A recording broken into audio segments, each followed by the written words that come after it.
I shouldn't have come to the party in the Hollywood Hills. The invitation had felt like a trap from the moment it arrived, a glossy, embossed reminder of a life that was no longer mine. But pride is a foolish, stubborn thing. So here I am, nursing a glass of champagne I can't afford, trying to melt into the brocade wallpaper of a mansion perched on the edge of the world. Below us, the lights of Los Angeles glitter like a fallen constellation, a cruel parody of the dreams this city is supposed to represent. My own dreams feel like they're down there somewhere, crushed under the heel of a designer shoe.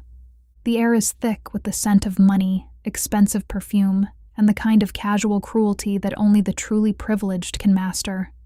I keep my chin tucked, my gaze fixed on the intricate patterns of the Persian rug. Every laugh sounds like a judgment. Every whisper feels like it's about me.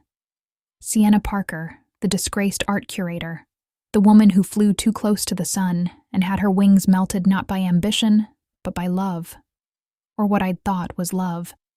And then I hear his voice. Trent's voice. It cuts through the curated buzz of the party like a shard of glass. "Still single, Sienna?" I don't have to look up to know he's smiling. That smug, self-satisfied smirk that used to make my heart flutter and now just makes my stomach clench. He projects his voice, ensuring the question lands in the center of the nearest conversational circle. A ripple of snickers follows. I feel the heat rise in my cheeks, a hot, shameful blush. He has a girl on his arm, of course, someone young, blonde, and utterly captivated by him. She looks at me with a pity that's worse than the laughter.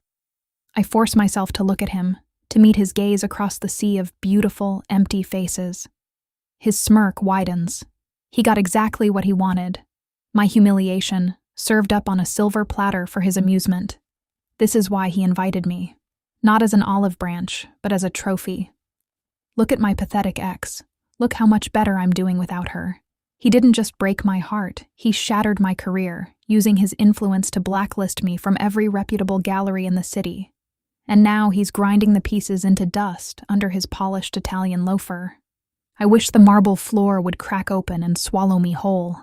I want to turn and run, flee the gilded cage and the smirking zookeeper. But my feet are rooted to the spot, encased in concrete. Disappearing feels like a luxury I haven't earned. Then the music shifts. The upbeat pop track fades, replaced by something slow, sultry, and melancholic. A lone saxophone cries out, a sound full of longing and regret. The atmosphere in the room changes in an instant. The chatter softens. The energy, once scattered and frantic, coalesces, focusing on a single point. A path clears through the crowd. It's not a polite parting. It's an instinctual retreat, people moving aside like iron filings repelled by a powerful magnet. He moves through the space they've created, a figure of stark, quiet authority in a room full of noise. He's tall, dressed in a black suit so exquisitely tailored it seems molded to his frame. His hair is as dark as a starless night, his features sharp and severe, as if carved from granite. There's a stillness about him that is more commanding than any shout. Whispers follow him, clinging to him like a second skin. Lucian Kade. The name drops into the silence like a stone into a deep well. I know the name. Everyone in Los Angeles knows the name. He's a specter, a myth. The kind of man who owns everything but is seen nowhere. A businessman, they say, but the word they use in hushed tones is Mafia. He's the shadow that falls over every major deal, the unseen hand that pulls the strings of the city's underworld. He is power incarnate, and he is walking directly toward me. My breath catches in my throat. My heart, which had been hammering with shame, now pounds with a different, more primal rhythm. Fear. He can't be coming for me. It's impossible. I'm a nobody. Less than a nobody. I am wallpaper. But he doesn't stop. His eyes, the color of dark, aged whiskey, are locked on mine. They are steady, unreadable, and utterly captivating. He doesn't see the crowd. He doesn't see the shimmering chandeliers or the city lights. He only sees me. He stops a mere foot away. The air between us crackles. The scent of him reaches me.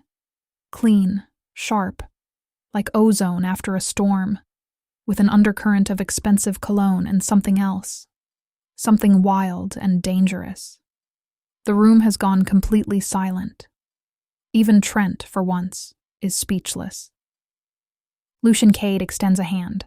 It's a large hand with long, elegant fingers. There's a simple, heavy silver ring on his pinky finger. It's not a question. It's a command. Dance with me, Sienna Parker.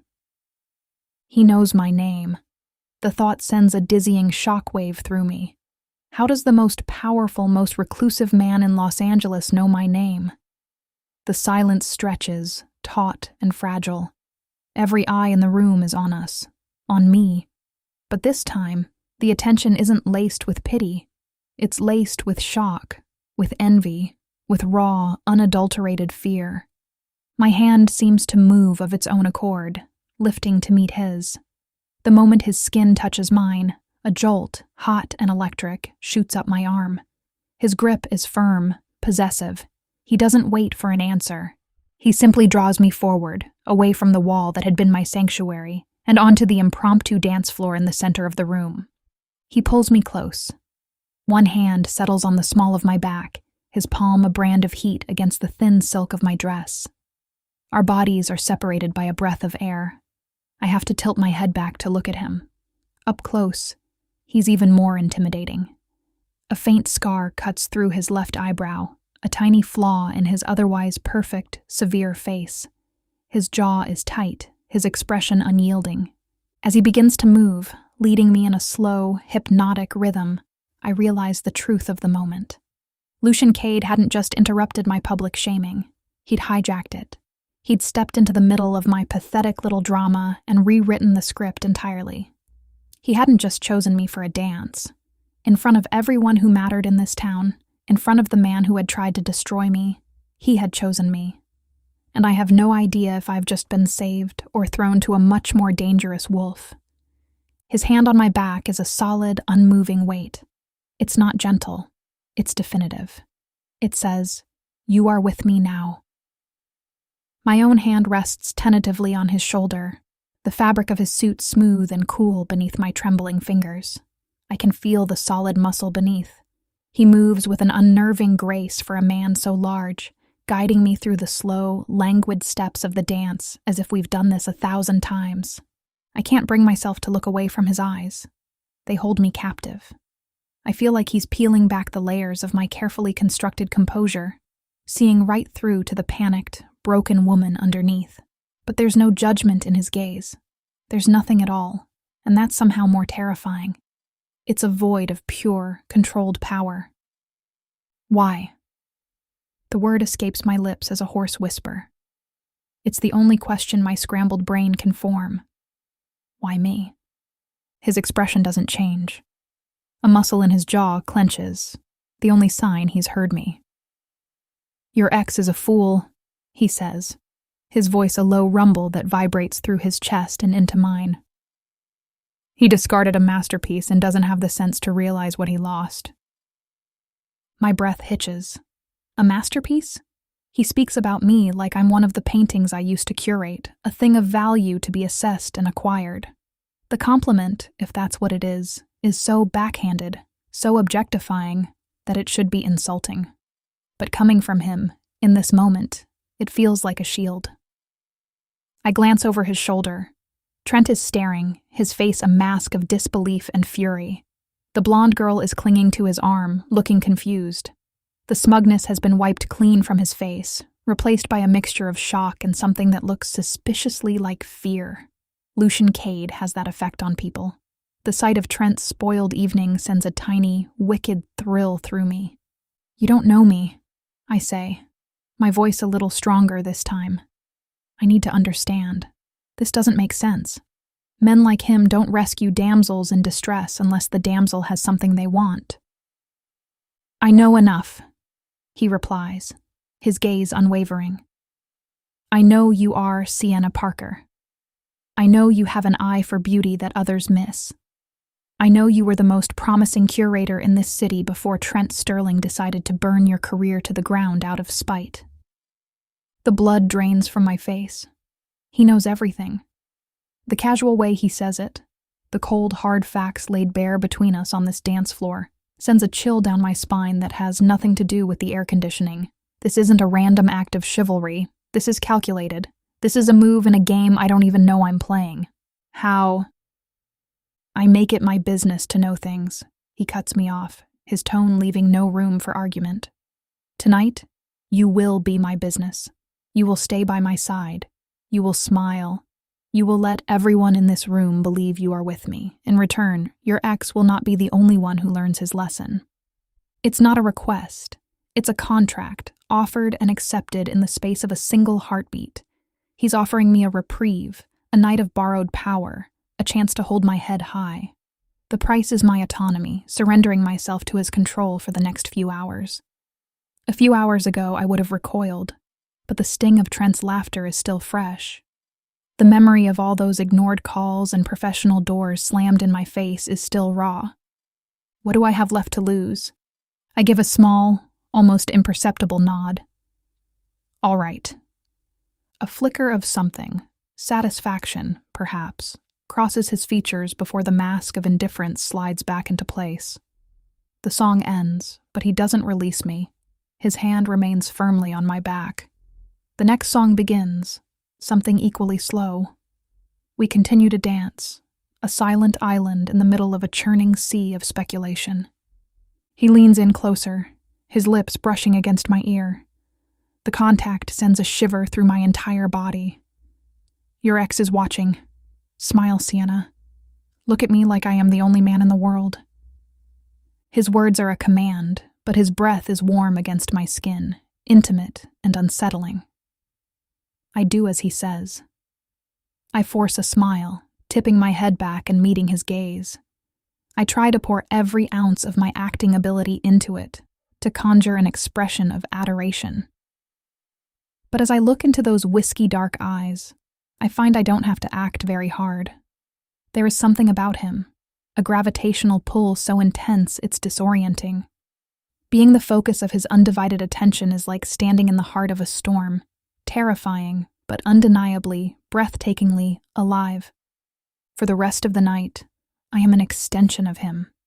He keeps me tethered to his side, his hand either on my back or holding mine. He introduces me to a handful of people, a stern-faced councilman, a nervous-looking film producer, a woman whose diamonds could probably solve the national debt. He introduces me simply as Sienna, his tone making it clear that no last name is necessary. I am his. That is all they need to know. I play my part. I smile until my cheeks ache. I nod and make polite, meaningless conversation. But all the while, I am intensely aware of him. The way he stands, a bulwark of solid calm. The way his eyes scan the room, missing nothing. The way he occasionally tightens his grip on my hand, a silent reminder of his presence, his control. I watch Trent from across the room. He spends the evening stewing, casting venomous glances our way. He tries to approach us once, his face flushed with alcohol and rage. But one look from Lucian stops him dead in his tracks. The look is cold, sharp, and full of unspoken promises of pain. Trent, for all his bluster, is a coward. He retreats, dragging his date with him. They leave early. The victory feels hollow. This power I'm wielding isn't mine. It's borrowed, a costume I'll have to take off at the end of the night. When the party begins to thin, Lucian guides me toward the sprawling terrace. The cool night air is a relief after the stuffy heat of the mansion. The arrangement is concluded, he says, his voice blending with the distant hum of the city. He stands beside me, not looking at me, his gaze fixed on the horizon. Your ex will trouble you no more. What did you do? I ask, my voice small. I made a call, he says simply. Some of Mr. Sterling's more ambitious business ventures rely on partners who value discretion. They have been advised that any further association with him would be unwise. His reputation, much like your own, is a fragile thing. He destroyed him.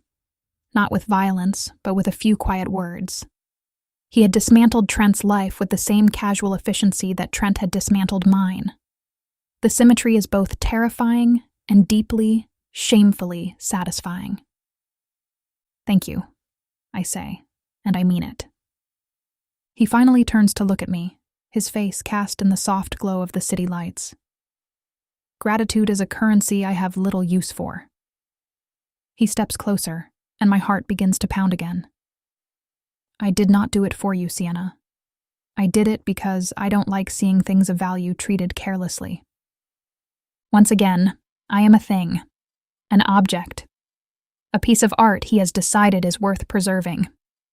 Before I can process the sting of his words, his head dips. For a breathtaking second, I think he's going to kiss me.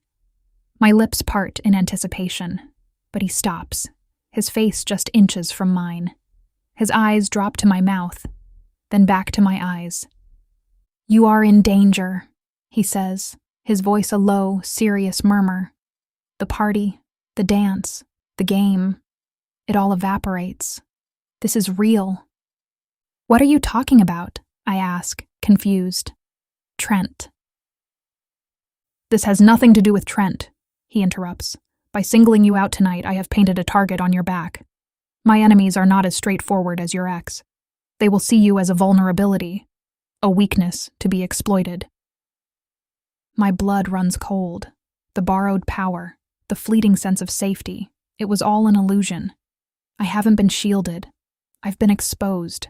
I've traded a playground bully for a league of assassins. "What enemies?" I demand, a note of panic creeping into my voice. "That is not your concern."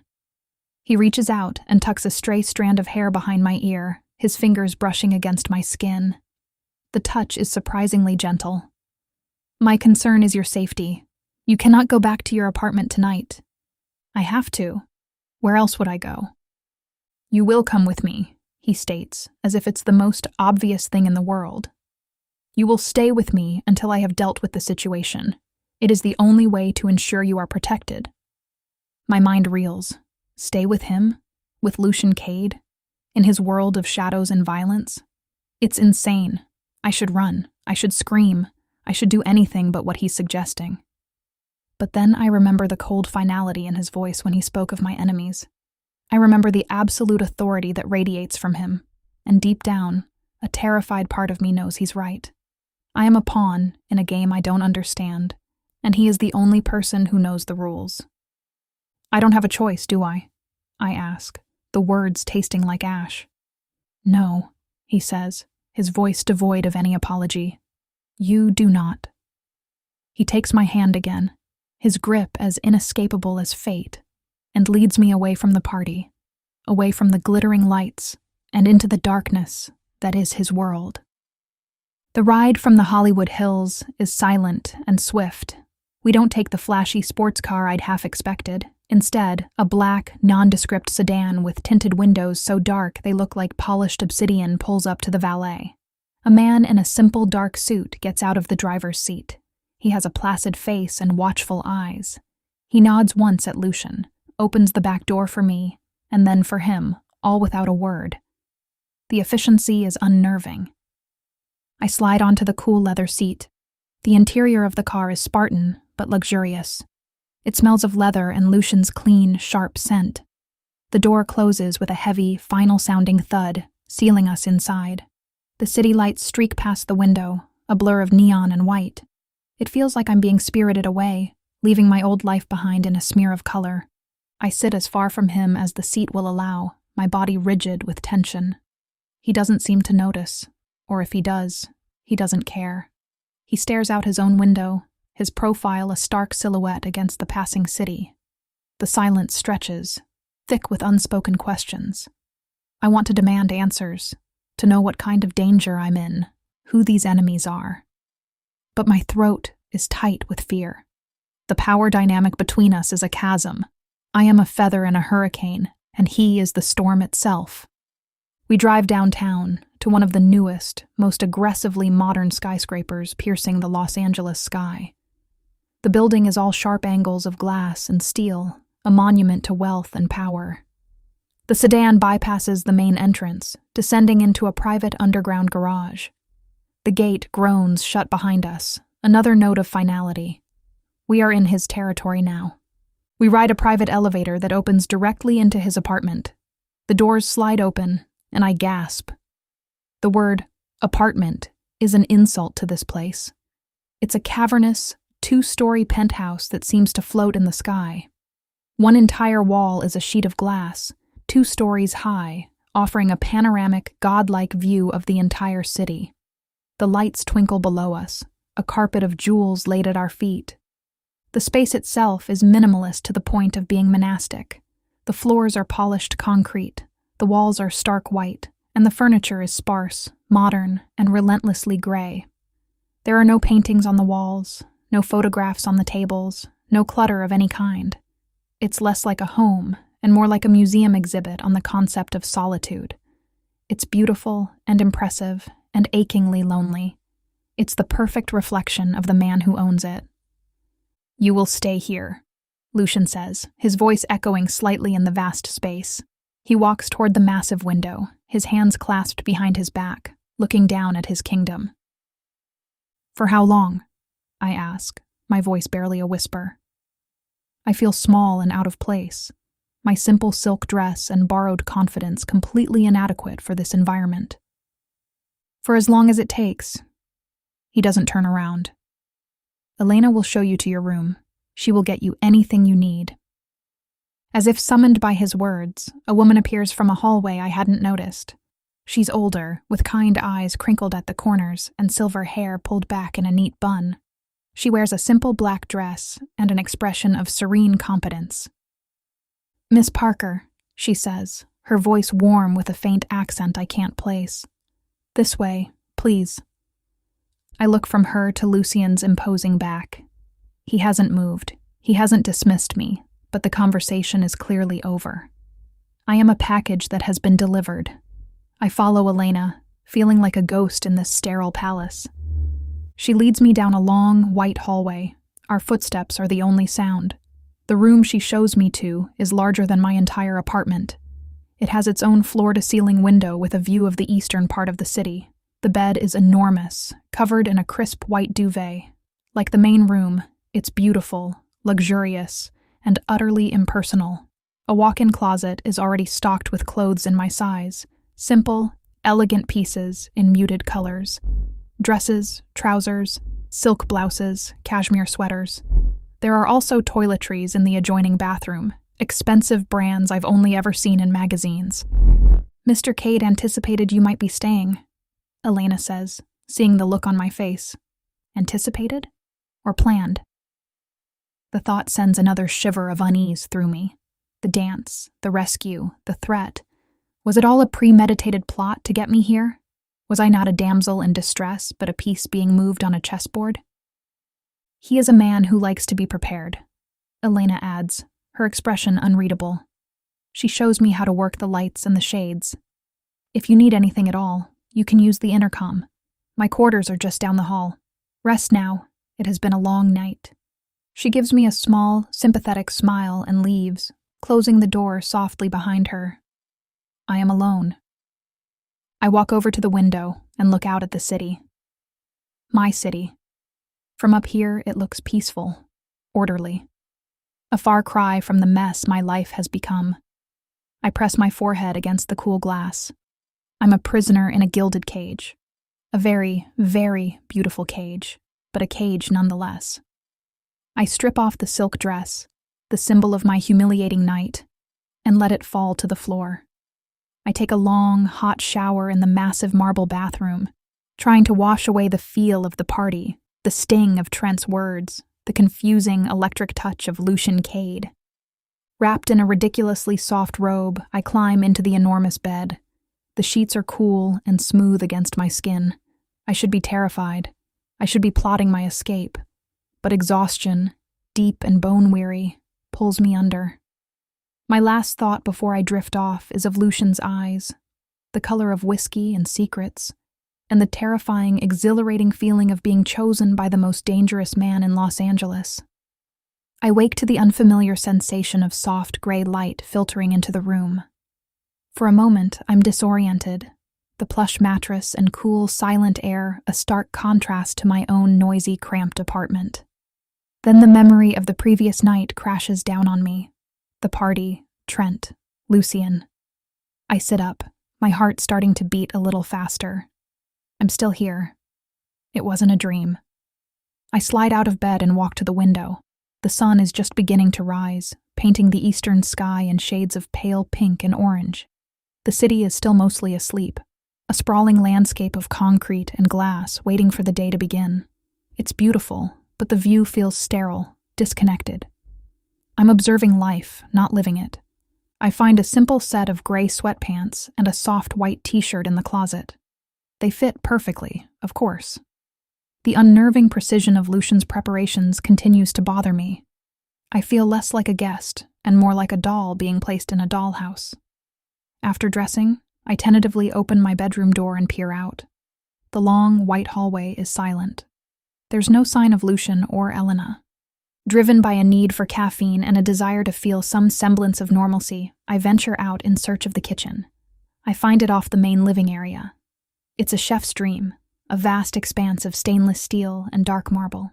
It's also completely spotless. There isn't a crumb or a stray utensil in sight. It looks like it's never been used.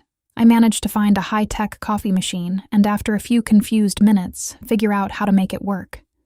As the rich, dark aroma of coffee fills the air, I feel a tiny bit more human.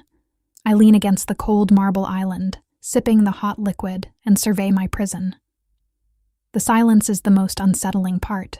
It's a heavy, oppressive silence, broken only by the faint hum of the building's climate control. Good morning. I jump, sloshing hot coffee over my hand. I whirl around to see Lucian standing in the doorway. I hadn't heard him approach at all.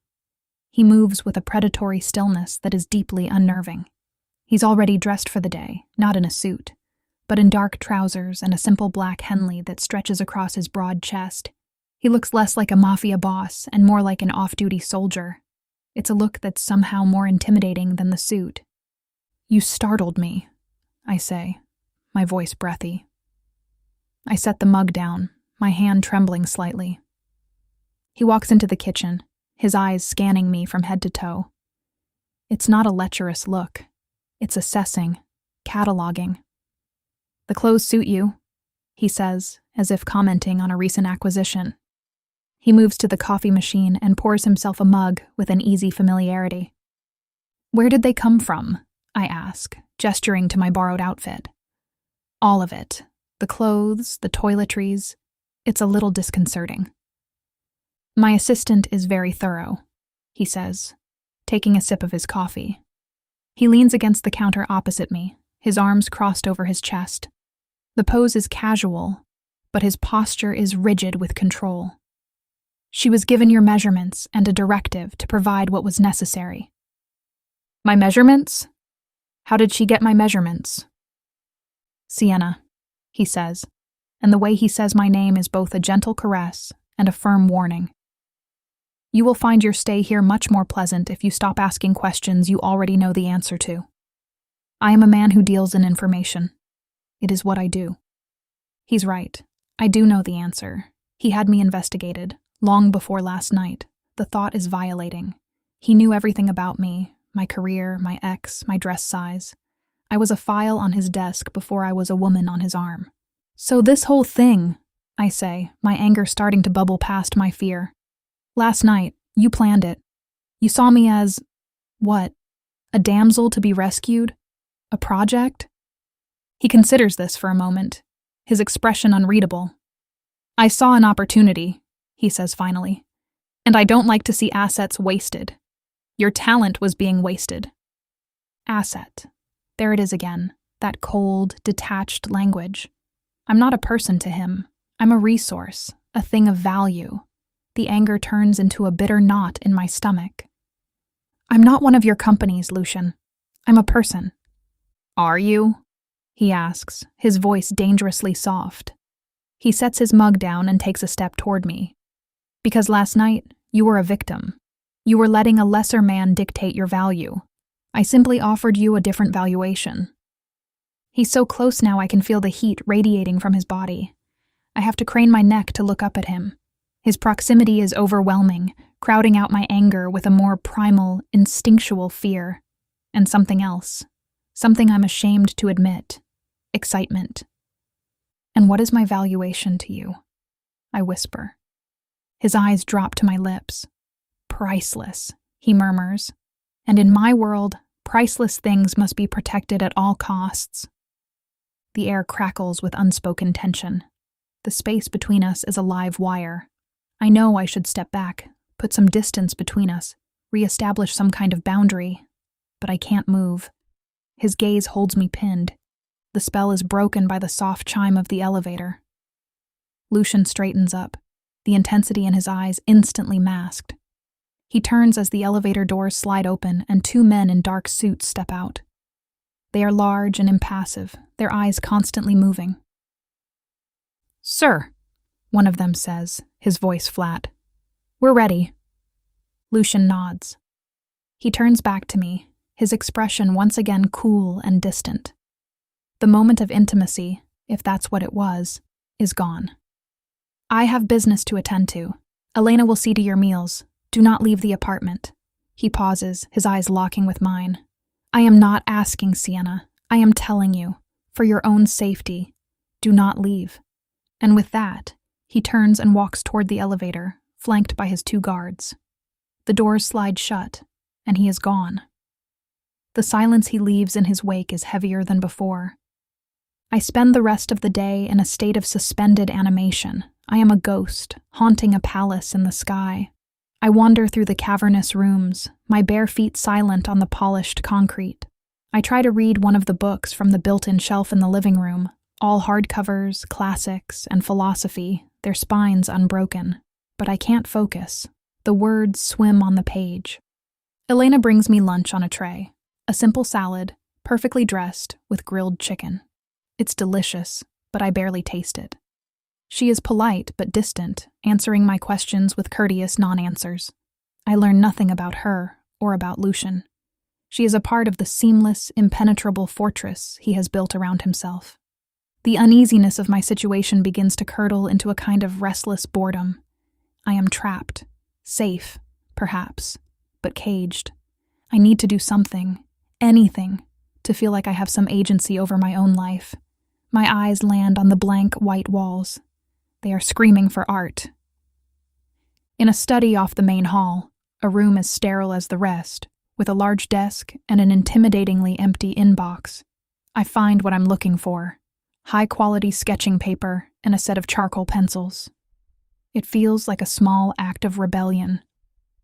I take the materials back to the main living area, spread the paper on the floor in front of the massive window, and I begin to draw. I don't draw the city.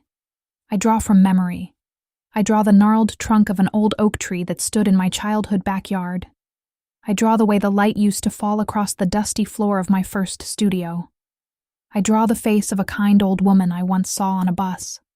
I lose myself in the familiar scrape of charcoal on paper, in the act of creation. It's the first time I've felt like myself since Trent fired me. I work for hours, my fingers and clothes smudged with black dust. I cover the floor with drawings, creating a small island of life and memory in the sterile emptiness of the penthouse. It's a mess, it's a disruption, and it feels wonderful. I'm so engrossed in my work that I don't hear the elevator chime. I don't realize he's back until a shadow falls over my drawing. I look up, startled, into the unreadable eyes of Lucian Kade. He stands over me, still in his suit from the day. He looks down at the chaotic circle of drawings surrounding me, then at my smudged face and hands. I brace myself for a reprimand, for his anger at my defilement of his perfect, sterile space. I have broken the pristine order of his home, a home that is clearly not a home at all, but a fortress, a place designed to keep the world out, and I have just dragged the messy, unpredictable world inside. My heart hammers against my ribs. I've crossed a line. This man, who values control above all else, is not going to be pleased with this spontaneous, emotional mess on his floor. I scramble to my feet, ready to apologize, to gather up the evidence of my trespass. "I'm sorry," I begin, my voice unsteady. "I know it's a mess. I needed to do something. I'll clean it all up." He doesn't speak. He crouches down, his expensive suit creasing, and picks up one of the drawings. It's the sketch of the old woman from the bus, her face a roadmap of wrinkles and kindness. He studies it for a long moment, his thumb gently stroking the edge of the paper. His expression is completely unguarded, and for the first time, I see something other than power and control in his face. I see a flicker of something soft, melancholy. "She looks like my grandmother," he says, his voice quiet, almost rough with an emotion I can't name. He looks up at me, and his eyes are different. The hard, whiskey-colored shield is gone, and for a split second, I see the man behind it. A man who had a grandmother. A man who was once a boy. It's a tiny crack in his armor, but it's enough. It changes everything. He looks around at the other drawings. The oak tree, the dusty studio, a quick sketch of a bird in flight. "You made my house look lived in," he says. There's no anger in his voice, only a strange note of wonder, as if it's a concept he's never considered. He stands up, still holding the drawing of the old woman. "Leave them," he says. "I like them." He walks away, toward his study, leaving me standing in the middle of my beautiful mess. I watch him go, completely stunned. That single, unexpected moment of vulnerability has shifted the ground beneath my feet. He is not just a monster. He is not just a mafia boss. He is a man with a past, a man with cracks in his armor. And that, I realize, is infinitely more dangerous. Because a monster, you can hate. A monster, you can fear. But a man with a ghost of sadness in his eyes, a man like that, you could fall for. The next few days fall into a strange, surreal rhythm. I am a captive, but my cage is a palace, and my warden is a mystery I am becoming obsessed with solving. Lucian leaves every morning with his silent, suited guards and returns every evening as the sun sets, painting the city in hues of orange and purple. We eat dinner together, served by the ever-present, ever-silent Elena. The meals are tense, formal affairs at a dining table long enough to seat 20. We sit at opposite ends, the vast expanse of polished dark wood between us, a physical representation of the distance in our lives. We talk, but it's not conversation. It's interrogation. I ask him cautious questions about his day, which he deflects with vague answers about meetings and logistics. He, in turn, asks me about art. He wants to know everything. What makes a painting great? How can you tell a forgery from an original? What is the difference between talent and genius? His questions are sharp, intelligent, and relentless. He listens with an unnerving intensity, his eyes fixed on me, making me feel like I'm defending a thesis. It's exhausting, and to my shame, exhilarating. No one has ever taken my passion so seriously, not even my parents. Certainly not Trent, who only ever saw my career as an accessory to his own. I continue to draw. It becomes my ritual, my way of claiming a small piece of this impersonal space for myself. I leave the drawings scattered on the floor, a growing garden of charcoal and paper. Lucian never comments on them again, but I notice he never steps on them. He navigates around them carefully, a large, dangerous man tiptoeing around my fragile creations. One evening, a storm rolls in. The sky, which had been clear and blue, turns a bruised purple-gray. The wind picks up, howling around the corners of the skyscraper, making the massive windows tremble almost imperceptibly. Rain begins to fall, first as gentle taps, then as a torrential downpour, lashing against the glass. The city lights below become blurred and distorted, a watercolor painting bleeding at the edges. The power flickers once, twice, then goes out completely. We are plunged into an abrupt, shocking darkness. The only light is the frantic, intermittent flash of lightning, which illuminates the room in stark, ghostly tableaus. The silence is gone, replaced by the roar of the wind and the drumming of the rain. "Stay where you are!" Lucian's voice commands from across the room, calm and steady in the chaos. A second later, a beam of light from his phone cuts through the darkness. He walks toward the dining table where I'm frozen in my seat. In the shifting, uncertain light, He looks less like a man and more like a force of nature, as elemental as the storm outside. The building's backup generators should have kicked in, he says, his voice tight with annoyance. Something's wrong. My heart is pounding. The darkness, the storm, the sudden failure of his impenetrable fortress. It all feels like a terrible omen. What do we do? I ask, my voice trembling. He finds some candles in a kitchen drawer and lights them with a silver lighter. The small, flickering flames push back the oppressive darkness, casting long, dancing shadows on the walls. The atmosphere is suddenly intimate, ancient. We are two people huddled together against the storm, stripped of the artifice of electricity and modern life. We wait, he says, placing a few candles on the table between us. He sits down, not at his end of the table, but in the chair next to mine. The sudden proximity is jarring. I can smell the rain on his clothes, feel the warmth of his body. We sit in silence for a long time, watching the lightning fork across the sky. The storm outside mirrors the turmoil inside me. I am trapped with this dangerous, compelling man, and the walls, both literal and metaphorical, are closing in. You're not afraid of the dark, he observes, his voice a low rumble beside me. It's not a question. No, I say, my eyes fixed on the spectacle outside. I'm more afraid of what the darkness hides. He is silent for a moment. A wise fear, he says softly. I gather my courage. This is a moment outside of time, a crack in the normal proceedings. It's an opportunity. Tell me why I'm here, Lucian. The real reason. Who are your enemies? Why would they come after me?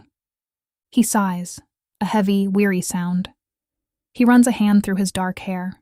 In the flickering candlelight, he looks tired, vulnerable. It's a look so at odds with his usual iron control that it takes my breath away. It's complicated, he says, his gaze distant. My life is potentially on the line. I think I can handle complicated. He turns to look at me, his eyes searching my face in the dim light. My family was not always in business in Los Angeles, he begins, his voice low and measured. We came from the old country. We built our empire from nothing. With that kind of rise comes resentment, old rivals, old debts. He pauses, taking a breath. 15 years ago, my father made a deal with another family, the Falcones. It was supposed to be a truce, a partnership, a union of the two biggest players on the East Coast. To seal it, my older sister, Sophia, was to marry their eldest son. I listen, captivated. He has never spoken of his family. I didn't even know he had a sister. My father trusted them, Lucian continues, his voice hardening, losing its reminiscent softness and taking on an edge of cold steel. He was a man who believed in honor, even among thieves. But the Falcones had no honor. The engagement was a lie, a Trojan horse.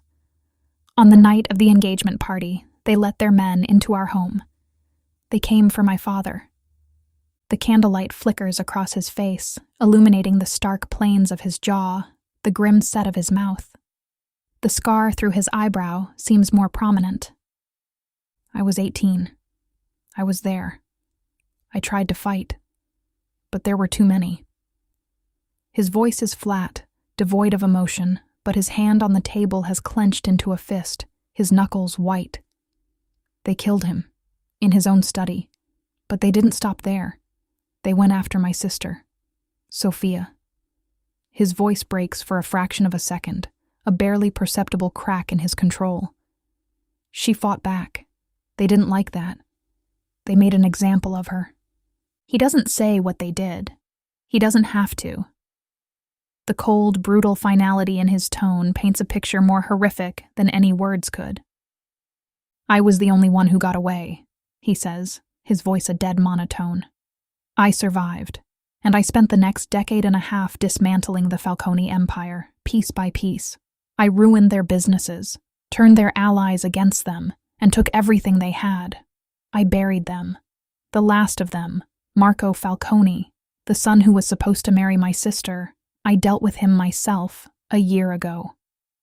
The silence that follows is heavy with the weight of his confession. The storm outside seems to hold its breath. So this is the source of his darkness. This is the tragedy that forged him. A boy who watched his family be betrayed and slaughtered, and then remade himself into a weapon of vengeance. But you said you buried them, I say softly. If they're gone, then who? Someone is using their name, he says, his eyes meeting mine. They are filled with a cold, hard fire. Someone is trying to resurrect the ghost of the Falcone family to move against me. They're using their methods, targeting people I associate with. It's a message, a threat. And by singling you out, by showing that I value you, I've made you a target for that ghost. It all clicks into place. The calculated move at the party, the immediate danger, the lockdown in his penthouse. He wasn't just being possessive or controlling. He was being protective. He sees the shadow of his sister's fate looming over me. He is trying to prevent history from repeating itself.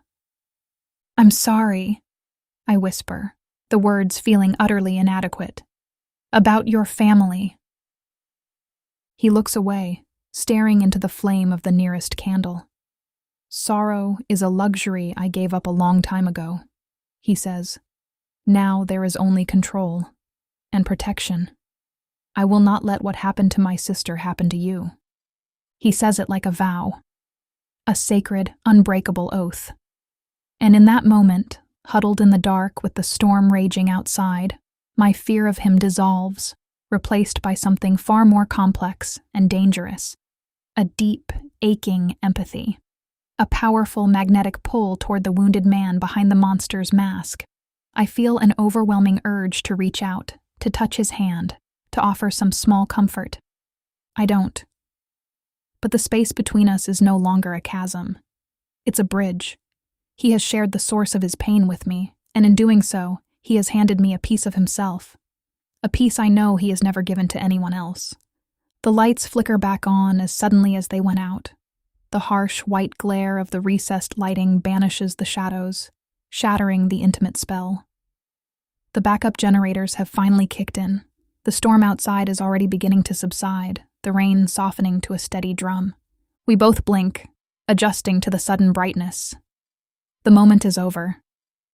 Lucian pulls back, his expression once again shuttered and controlled. He stands up, a wall of indifference descending over him. The danger has passed, he says, his voice formal again. You should get some rest. He turns to leave, but I stand up too, my heart pounding. I can't let him walk away.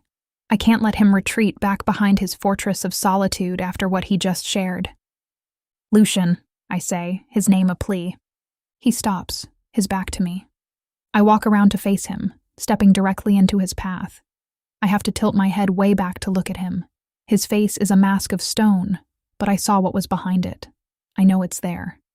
Thank you, I say, my voice soft but firm, for telling me. His eyes search mine, looking for something. Pity?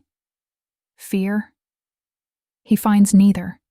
He only finds an understanding I didn't know I was capable of. And then he moves. It's not a slow, calculated action. It's fast, impulsive, driven by the same raw emotion that had fueled his confession. His hand comes up to cup my jaw, his thumb stroking my cheek. His head descends, and this time, he doesn't stop. His lips meet mine. It's not a gentle kiss. It's hungry, desperate, full of all the pain and loneliness and rage he's held inside for 15 years. It's the kiss of a man starved for contact, for connection. It's brutal and tender all at once. His other arm wraps around my waist, pulling me hard against him until there is no space left between us. I am flush against the solid wall of his chest, my body molding to his. I don't pull back. I kiss him back with everything I have. I pour all my own loneliness, my own hurt, my own desperate longing into it. My hands come up to tangle in his dark hair, pulling him closer. This is not about power or control. This is not about a contract or a debt. This is two broken, lonely people finding a moment of solace in a storm. The kiss deepens. becoming something more than just a release of pent-up emotion. It becomes a conversation, a discovery. His lips soften against mine, his initial desperation giving way to a slow, thorough exploration. He tastes of coffee and rain and something uniquely, intoxicatingly him. When he finally pulls back, we are both breathless. He rests his forehead against mine, his eyes closed. His breathing is ragged. I can feel the frantic beat of his heart against my chest, mirroring my own. "Sienna," he breathes, my name a ragged prayer. He has let me in, past the walls, past the guards, past the armor he has worn for half his life, and I know, with a terrifying certainty, that nothing will ever be the same again. The arrangement is broken. The lines have been blurred beyond recognition. This is no longer about protection. This is about us. The days following the storm are different. The tension between us has not disappeared. It has transformed. It's no longer the taut wire of suspicion and fear, but the humming, electric current of unspoken desire. The kiss hangs in the air between us, a shared secret that has altered the very atmosphere of the penthouse. Lucian doesn't retreat back into his shell, not completely. The cracks in his armor remain. He still leaves during the day, but his departures feel different. He pauses at the elevator now, his eyes finding mine across the vast living room. It's a fleeting, silent exchange, but it's enough. It's an acknowledgement. I see you. You are here. Our dinners are no longer held at opposite ends of the cavernous table. We sit closer, the distance between us shrinking from a football field to a few feet. The conversation is still cautious, but it's more personal. I tell him about my childhood in Oregon, about my dream of opening a small gallery dedicated to undiscovered artists. He listens, truly listens, his gaze never leaving my face. He doesn't talk about his past again, but he doesn't have to. It's there, in the quiet moments, in the way he watches me, his eyes holding a new, softer light, a protective warmth that is both comforting and deeply unsettling. I am beginning to feel safe here, and that feeling scares me more than anything. One afternoon, I'm sketching by the window when Elena enters the room. Her usual serene expression is slightly troubled. "Miss Parker," she says, her hands clasped in front of her. "You have a visitor." I look up, confused. "A visitor? Who?" "No one knows I'm here." "A Miss Isabella Rossi," Elena says, her tone carefully neutral. The name means nothing to me. Before I can respond, the elevator doors slide open and a woman strides out as if she owns the place. She is stunning, in the way that only genetically blessed, surgically enhanced, and fabulously wealthy women in Los Angeles can be. She's tall and slender, with cascading dark hair, impossibly high cheekbones, and a pout that could stop traffic. She's wearing a red dress so tight it looks painted on, and diamonds glitter at her throat and on her fingers. She stops in the middle of the room, her perfectly arched eyebrows rising as she takes in the scene. Her eyes, the color of dark chocolate, sweep over my comfortable sweatpants, my charcoal-smudged t-shirt, and the messy circle of drawings on the floor. Her lip curls in a faint, disdainful sneer. Well, she says, her voice a low, throaty purr. "Look what the cat dragged in. I must say, Lucian's taste has gotten quaint. This must be the rival, the woman from his world, the woman who represents everything I am not." I get to my feet, my chin held high. I will not be intimidated in what has strangely started to feel like my own space. "I'm sorry. Have we met?" I ask, my voice cool. She gives a short, sharp laugh. "I'm Isabella, and you, I take it, are the charity case." She walks toward me, circling me like a shark. She gestures vaguely at my drawings. "Did you do these? How adorable. It's like a kindergarten art project." My fists clench at my sides. Elena, I notice, is lingering by the hallway, her expression worried. "Lucian is a very generous man," Isabella continues, her voice dripping with condescension. "He has a soft spot for strays, but you should know, darling, he always gets bored of his pets eventually. They get returned to the shelter where they belong." I'm not his pet, I say, my voice tight. Aren't you? She purrs, stopping in front of me.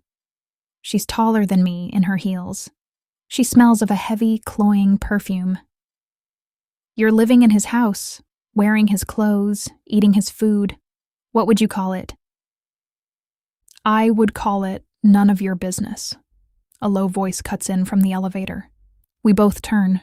Lucian is standing there, his face a mask of cold fury. He must have come back early. His eyes are like chips of ice. He doesn't even glance at Isabella. His gaze is fixed on me, checking to see if I'm all right. The silent question passes between us, and I give a tiny, almost imperceptible nod. Lucian, darling. Isabella coos, her demeanor changing instantly. She glides over to him, her hand reaching for his arm. I was just in the neighborhood. I thought I'd surprise you. He takes a deliberate step back, causing her hand to fall away. The rejection is small, but brutal and public. A flash of anger crosses her perfect face before she masks it with a pout. Isabella, Lucian says, his voice lethally calm. You are not welcome here. Your business with my organization was concluded last week. There is no reason for you to be here. But Lucian, we have so much history, she says, trying to sound wounded. We have a past, he corrects her, his tone dismissive. And that is where it will remain. Now leave. Isabella's eyes narrow. She looks from Lucian's implacable face to me. She finally understands. I'm not just the latest stray. I'm different. The realization fuels her anger. You're choosing her, she spits, her voice losing its sultry purr and becoming shrill. This little mouse? Over me? Do you know who my father is? I know exactly who he is, Lucian says, taking a step toward her. He is pure intimidation now, a predator closing in. And he knows who I am. And he knows that if you ever set foot in this building again, or come anywhere near Sienna, the partnership that keeps his business afloat will dissolve before the sun sets. Am I clear? Isabella's face pales. The threat is clear, concise, and utterly believable. She has underestimated the situation. She has underestimated me, and she has underestimated Lucian's feelings for me. She glares at me one last time, her eyes full of venom. You'll regret this, she hisses at Lucian, before turning on her heel and stalking back to the elevator. The doors slide shut, leaving a tense silence in her wake. I let out a breath I didn't realize I was holding. My legs feel a little shaky. Lucian walks over to me. He gently takes my chin in his hand, tilting my face up to his. Are you all right? He asks, his voice soft, the anger gone. I'm fine, I say, though my heart is still racing. She's charming.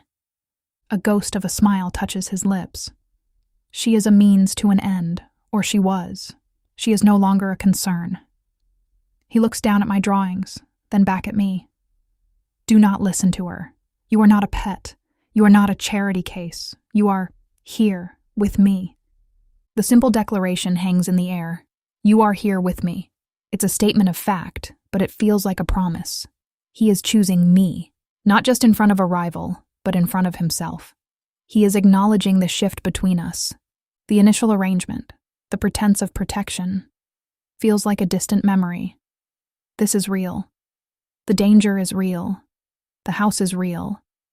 And the feelings growing between us are terrifyingly real. He is drawing a line in the sand, separating me from his past and pulling me firmly into his present.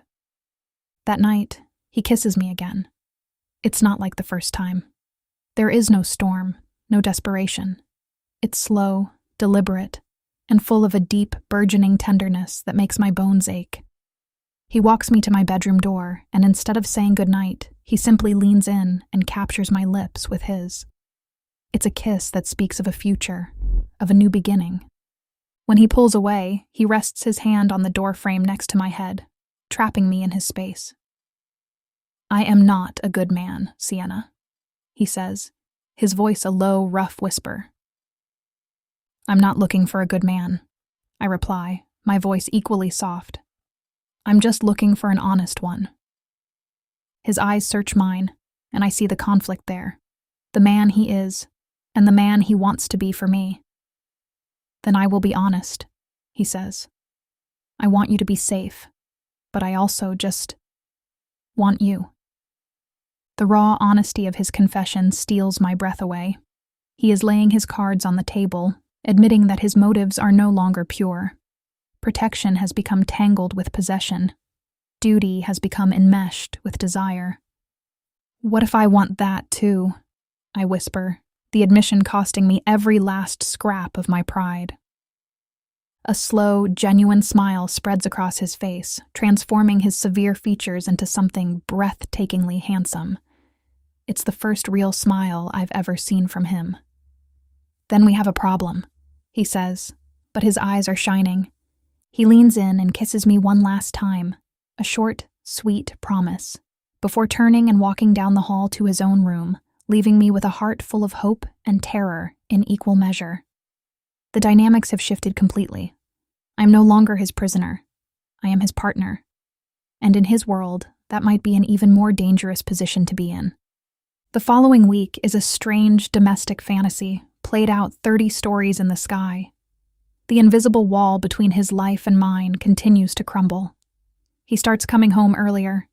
He brings me small gifts, a rare art book he had sourced from a dealer in Paris, a set of professional-grade French charcoal pencils, a single perfect gardenia floating in a crystal bowl because he noticed I liked the scent. Each gift is a quiet message. "I was thinking of you." We talk for hours. I tell him about my thesis on the restoration of Renaissance frescoes, and he listens with rapt attention.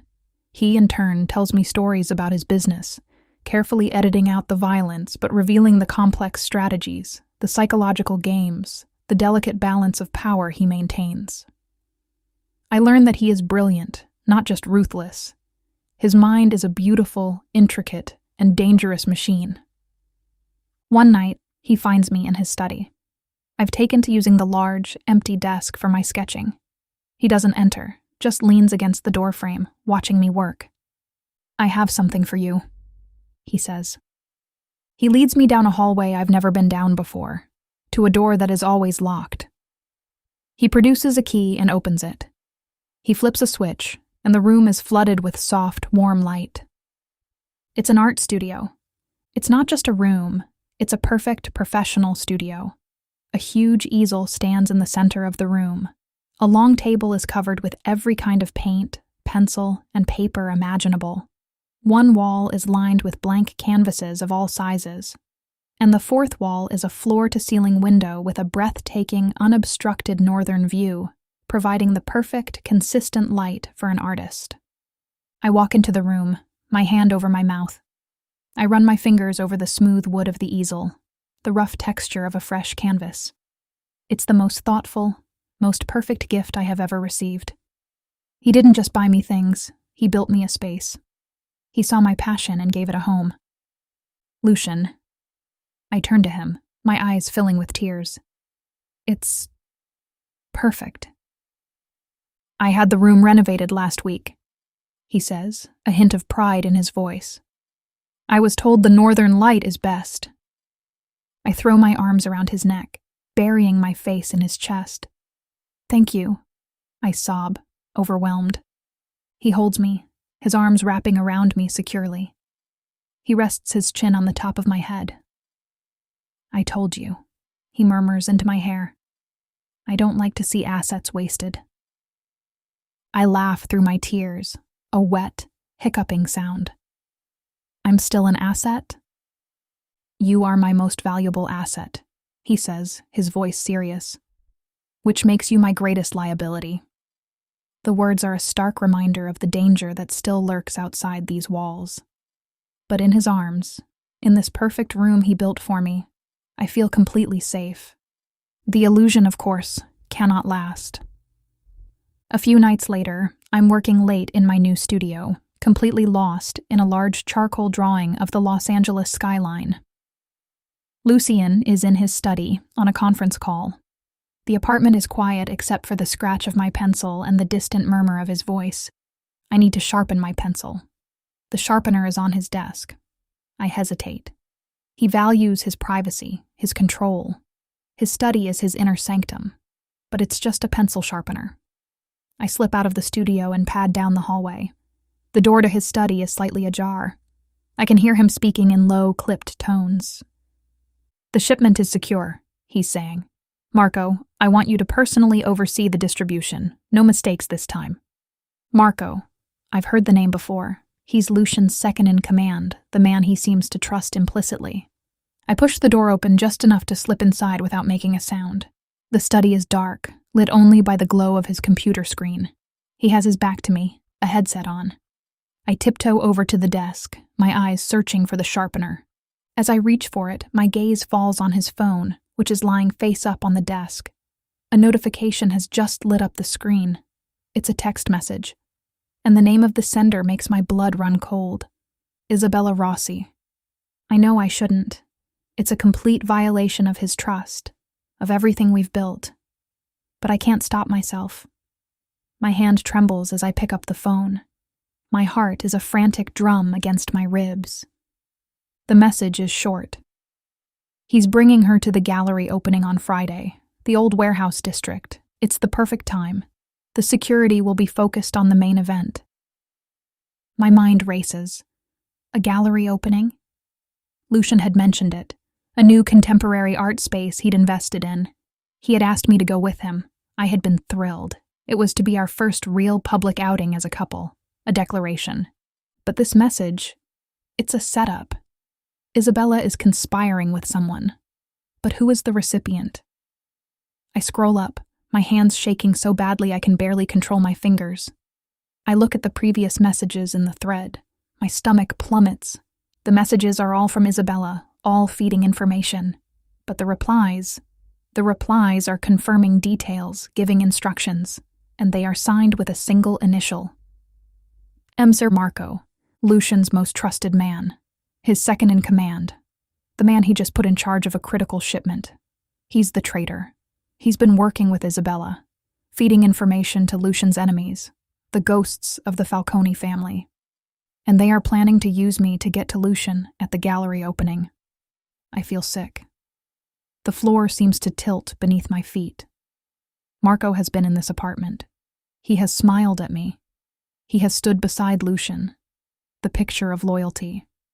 It's a betrayal of the highest order, echoing the one that destroyed Lucian's family 15 years ago.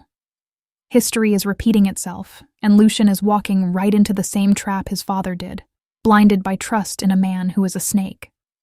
I hear Lucian's voice change tone, signaling the end of his call. "I'll be in touch," he says, and I hear him shifting in his chair. Panic seizes me. I drop the phone back on the desk, my mind screaming. What do I do? Do I tell him? Do I tell this man who trusts no one that his most trusted lieutenant is betraying him? What if I'm wrong? What if there's another explanation? He'll think I'm paranoid, or worse, that I'm part of the plot. He'll lock me down, shut me out. The fragile trust we've built will be shattered. But what if I'm right? If I say nothing, he'll walk into that gallery on Friday with me on his arm, and he will be walking into an ambush. I will be the bait in the trap that kills him. The thought is unbearable. I would be his Sophia. He swivels around in his chair as I'm standing frozen by his desk. He takes off his headset. "Sienna, is everything all right?" he asks, his brow furrowed with concern. "I have to make a choice. Right now. Trust him, or try to protect him by myself." I look into his eyes, the eyes of the man who told me about his murdered family, the man who built me a studio, the man who called me his most valuable asset. The choice is clear. We are a partnership, and partners trust each other. "No," I say, my voice shaking but firm. "Nothing is all right." I take a deep breath. We need to talk. It's about Marco. Lucian's expression hardens instantly. The warmth vanishes from his eyes, replaced by a glacial coldness. He doesn't question me, doesn't doubt me. He simply listens, his entire body going still and alert, a predator sensing a threat in the dark. I tell him everything. The text message from Isabella on his phone, the name Marco, the plan for the gallery opening. I speak quickly, the words tumbling out of me in a frantic rush. I expect him to be angry about me looking at his phone, but he shows no sign of it. His focus is absolute, his mind already processing the information, calculating the angles. When I finish, the study is silent. The only sound is the faint hum of the computer. Lucian stares at a point on the wall behind me, his jaw clenched so tightly a muscle jumps along his cheek. The betrayal is a fresh wound, laid on top of an old, deep scar. I can see the ghosts of 15 years ago swirling in his eyes. Marco, he says, the name a curse. He stands up and begins to pace the length of the study, his movements tight and controlled, like a caged tiger. He has been with me for 10 years. He was with me when I took down the last of the Falcones. I trusted him with my life. He's using Isabella, I say softly. She thinks she's getting revenge on you, but he's just using her for information. And they are using you, he says, stopping his pacing to look at me. The raw fury in his eyes is terrifying, but it's not directed at me. It's for them, for the men who would dare to put me in harm's way. They are going to use you to draw me out, to make me vulnerable. So we don't go, I say, the solution seeming simple. We stay here. You call off the event. No, he says, a dangerous light entering his eyes. If we do that, they'll just find another way, another time. They will go to ground, and I will spend months looking over my shoulder, waiting for the axe to fall. The ghost will continue to haunt me. No, the time to end this is now. My heart sinks. What are you talking about? We go to the gallery, he says, his voice dropping to a low, lethal tone. We walk into their trap, but it will not be my trap. It will be theirs. He is going to turn the tables on them. He is going to use their ambush as a trap of his own. It's brilliant, audacious, and incredibly dangerous. Lucian, no, I plead. It's too risky. They'll be expecting you to have security, but they'll be prepared for that. You'll be outnumbered. They will be prepared for my men, he agrees, a grim smile touching his lips. They will not be prepared for you. I stare at him, confused. Me? What can I do? You are the bait, he says, his gaze intense. But you are also my secret weapon. They see you as a weakness, a helpless victim. They underestimate you. Everyone underestimates you. We are going to use that. He walks over to his desk and pulls up a set of blueprints on his computer screen. It's the layout of the gallery and the surrounding warehouses. The attack will happen here, he says, pointing to a secluded alleyway behind the main building. It's the most logical point of entry and exit. They'll try to grab you when we are leaving. He begins to lay out a plan, his voice crisp and commanding. He is no longer the lover, the wounded man. He is the general, the strategist, the Mafia boss. He explains that my role will be critical. I will not be a passive victim. I will be an active participant. When they make their move, he says, his eyes locking with mine, there will be chaos. My men will engage them, but their primary target will be you. They will try to separate you from me. You cannot let that happen, but you also cannot be where they expect you to be. He gives me a small, discreet communications device, no bigger than a button. You will have this. I will be able to speak to you. You will do exactly as I say. There can be no room for error. The fear is a cold, hard knot in my stomach, but it's mixed with something else, a surge of adrenaline, a sense of purpose. He is not hiding me away. He is not treating me like a fragile doll.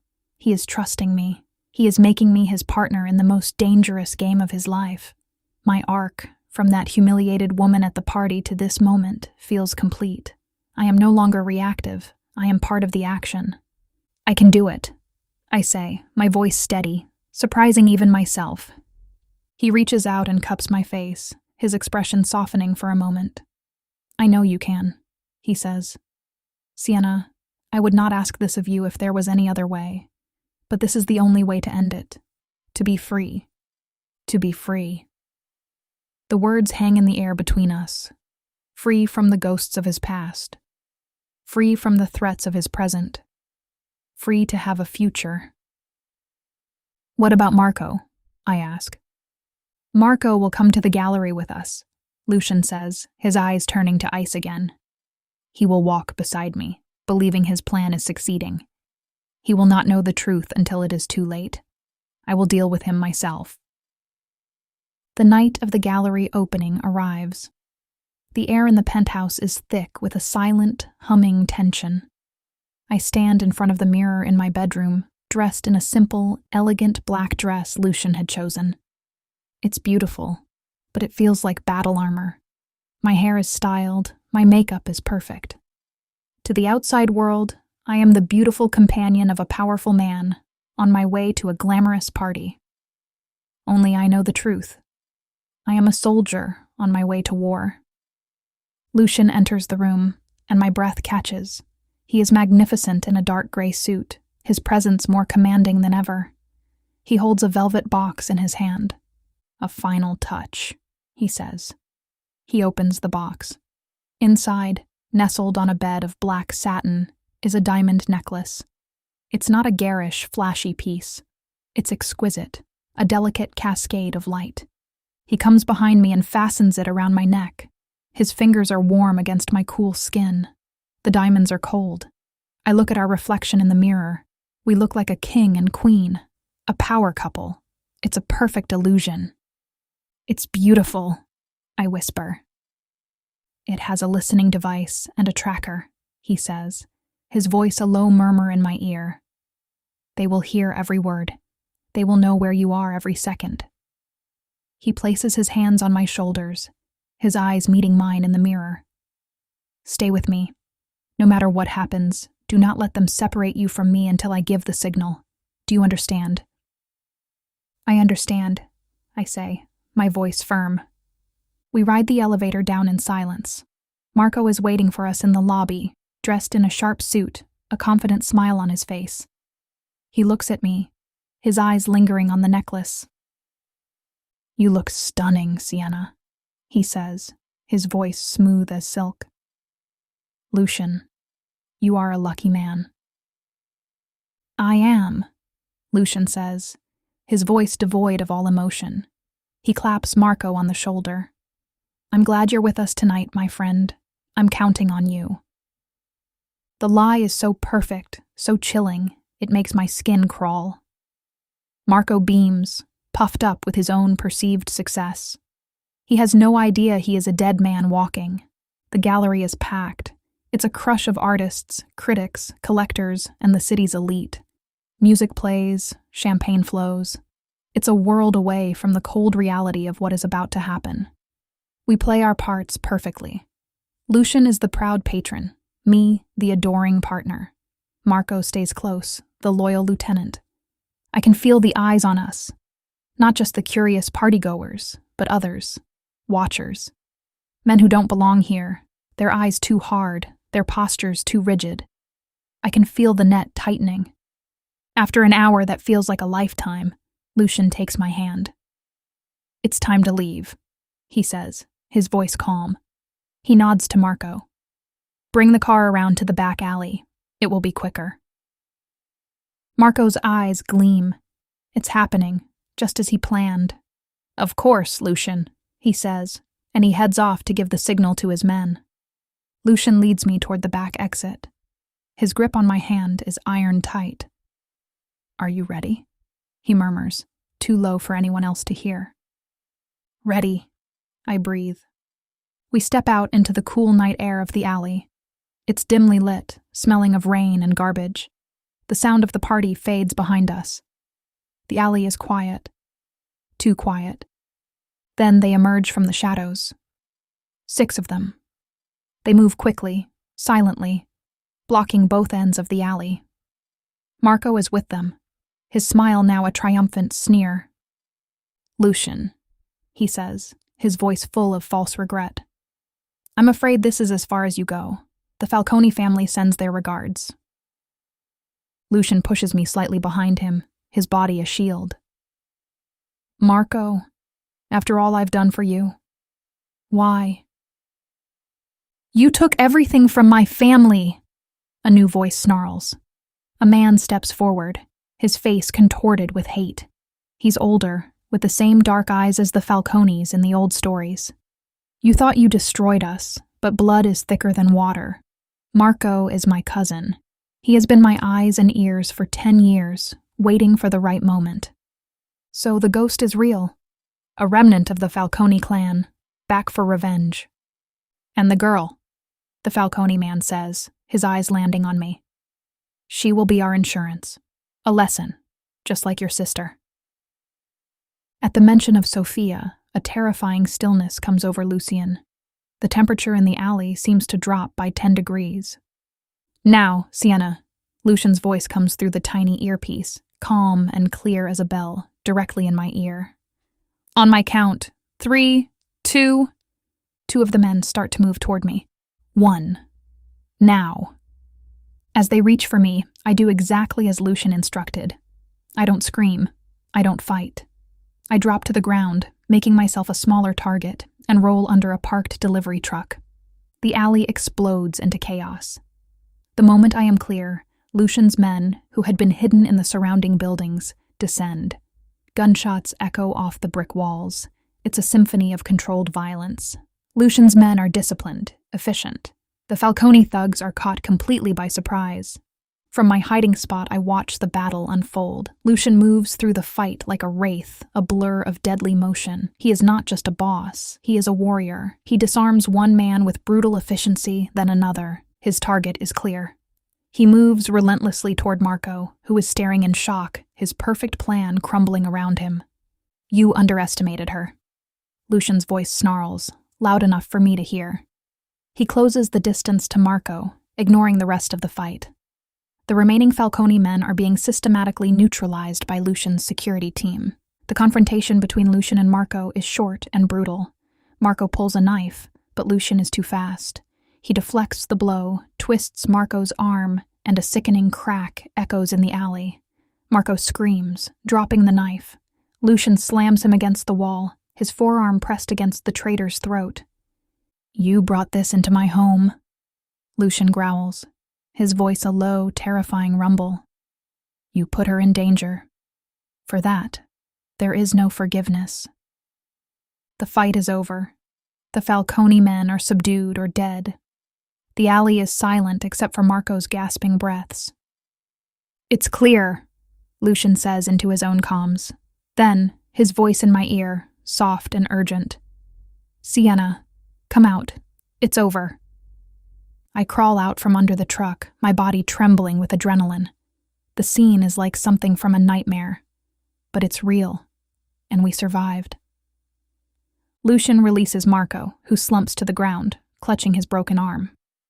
Lucian walks toward me, his eyes scanning me, checking for any injury. He reaches me and pulls me into his arms, holding me so tightly it almost hurts. I bury my face in his chest, breathing in his scent, my hands gripping the back of his suit. You're safe, he murmurs into my hair. I have you. You're safe. He holds me for a long moment, a silent, solid anchor in the chaos. Then he pulls back, his hands framing my face. He looks at me, his eyes full of a fierce, possessive pride. You were brilliant, he says. I just nod, unable to speak. His men are cleaning up, efficiently and silently removing all traces of the fight. Within minutes, it will be as if nothing happened. Lucian takes my hand. Let's go home, he says.